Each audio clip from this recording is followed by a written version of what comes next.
Now, in that same assessment, the FBI, the CIA, and the NSA all concluded that Russia did, in fact, interfere in the 2016 election in order to, quote, help President-elect Trump's election chances, when possible, by discrediting Secretary Clinton. And the agencies concluded that the Russians had a clear preference for President Trump.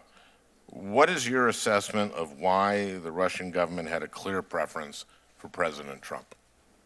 The intelligence community's assessment had a couple of parts with respect to that. One is he wasn't Hillary Clinton, who Putin hated and wanted to harm in any possible way. And so he was their opponent, so necessarily they supported him. And then also this second notion that the intelligence community assessed that Putin believed he would be more able to make deals, reach agreements with someone with a business background than with someone who had grown up in more of a government environment. Okay, well, I'm curious about just how closely Russia followed the Kremlin playbook when it meddled in our democracy, specifically whether the Russians had a preference for President Trump because he had already been ensnared in their web of patronage. Web of patronage is a quote from the report. Is it possible that in the Russians' view, Trump's business interests would make him more amenable to cooperating with them, quote, more disposed to deal with Russia, as the IC report says? That was not the basis for the IC's assessment. Okay, well, I just said, is it possible? I see. You don't want to speculate. Yeah, because possible questions are hard for me to answer. Yeah. Well, in order for us to know for certain whether President Trump would be vulnerable to that type of exploitation, we would have to understand his financial situation. We'd have to know whether or not he has money tied up in Russia or obligations to Russian entities. Do you agree? That you would need to understand that to evaluate that question? Yeah. I don't know. Well, it seems to me that there's reason to believe that such connections exist. For example, the president's son, Donald Trump Jr., told real estate developers in 2008 that, quote, Russians make up a pretty disproportionate cross-section of a lot of our assets. He said, quote, we see a lot of money pouring in from Russia. This is a report on the family business.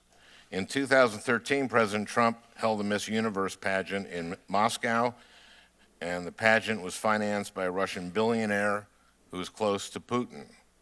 And President Trump sold a Palm Beach mansion to a Russian oligarch for $95 million in 2008. That's $54 million more than he paid for it just 4 years prior. Those are three financial ties that we know of, and they're big ones. Director Comey, the Russians have a history of using financial investments to gain leverage over influential people and then later calling in favors. We know that. We know that the Russians interfered in our election, and they did it to benefit President Trump. The intelligence agencies confirmed that. But what I want to know is why they favored President Trump. And it seems to me that in order to answer that question, any investigation into whether the Trump campaign or Trump operation colluded with Russian operatives would require a full appreciation of the president's financial dealings. Director Comey, would President Trump's tax returns be material to such an investigation? That's not something, Senator, I'm going to answer.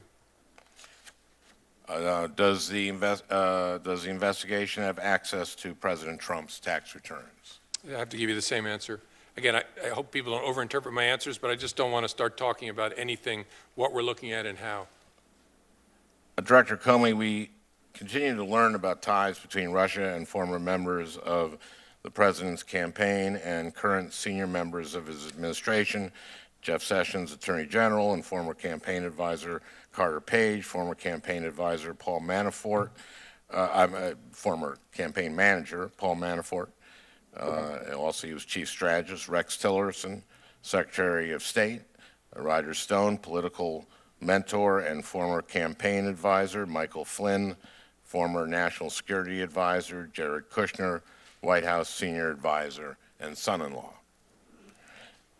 Now, we don't even know if this list is exhaustive, but I think you might see where I'm going, and these connections appear against a backdrop of proven Russian interference in the election, interference that the intelligence community has concluded was designed to favor President Trump. I know I'm hitting my time, but let me ask one question.